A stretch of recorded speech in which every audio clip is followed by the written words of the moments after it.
জান্নাতের গন্ধ কি পাওয়া যায়? সুবহানাল্লাহ। আচ্ছা, একটু বলেই দিই মাঝখানে। রাসূলুল্লাহ সাল্লাল্লাহু আলাইহি ওয়াসাল্লাম মেরাজে হঠাৎ সুঘ্রাণ।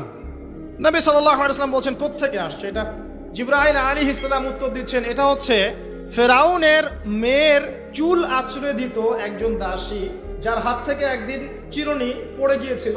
সে বলেছিল বিসমিল্লাহ বলে চিরুনি উঠিয়েছে, উঠে আবার আচরণ শুরু করেছে। এখন এর মেয়ে শুনে ফেলেছে, বিসমিল্লাহ বলে উঠিয়েছে। সেই মেয়ে ফেরাউনকে বলল যে আপনাকে বাদ দিয়ে এই দাসী আরেকজনকে ইলাহ মানছে। তখন সেই দাসীকে গ্রেপ্তার করা হলো।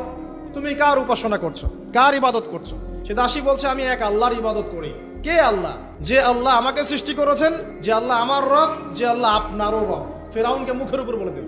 এবার ফেরাউন তাকে ধরে বলছে, ফিরে আসো তোমার মতাদর্শ থেকে, না হলে তোমাকে জীবন্ত আগুনে পুড়িয়ে মার।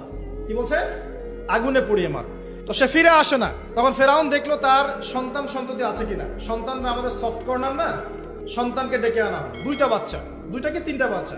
বলছে, ফিরে আসো, আমাকে ইলাহ বলে স্বীকার করো, না হলে তোমার সন্তানদেরকে আগুনে ফেলে দিব। সেই মহিলা বলছে, আমার তো মাত্র 3টা সন্তান, আমার যদি এর চাইতেও বেশি সন্তান থাকতো তারপর আমি ফিরে আসতাম না। একে একে মায়ের চোখের সামনে এক এক করে বাচ্চাদেরকে জীবন্ত আগুনে পুড়িয়ে ফেলা হলো। শেষমেশ সেই মেয়েটাকেও, সেই দাসীকেও জীবন্ত আগুনে পুড়িয়ে দেওয়া হলো। নবী সাল্লাল্লাহু আলাইহি সাল্লামকে জিবরাইল আলাইহিস সালাম বলছেন, ওই যে ফেরাউনের দাসী, অনেকে বলেছে তার নাম আসিয়া, এই নামটা কোরআনে নাই। নবীজি পেলেন তো? অন্য কোন নবী পেয়েছেন? অন্য কোন নবীর ক্ষেত্রে এটা দলিল পাওয়া যাচ্ছে না, কিন্তু নবী সাল্লাল্লাহু আলাইহি সাল্লামের ক্ষেত্রে দলিল পাওয়া যাচ্ছে। আচ্ছা, এটা গেল নবীর কথা। এই ঘটনা ঘটেছে মূসা আলাইহিস সালামের যুগে, আর নবী সাল্লাল্লাহু আলাইহি সাল্লাম ঘ্রাণ পাচ্ছেন মেরাজে। চিন্তা করতে পারেন কত বছর আগে ঘটনা।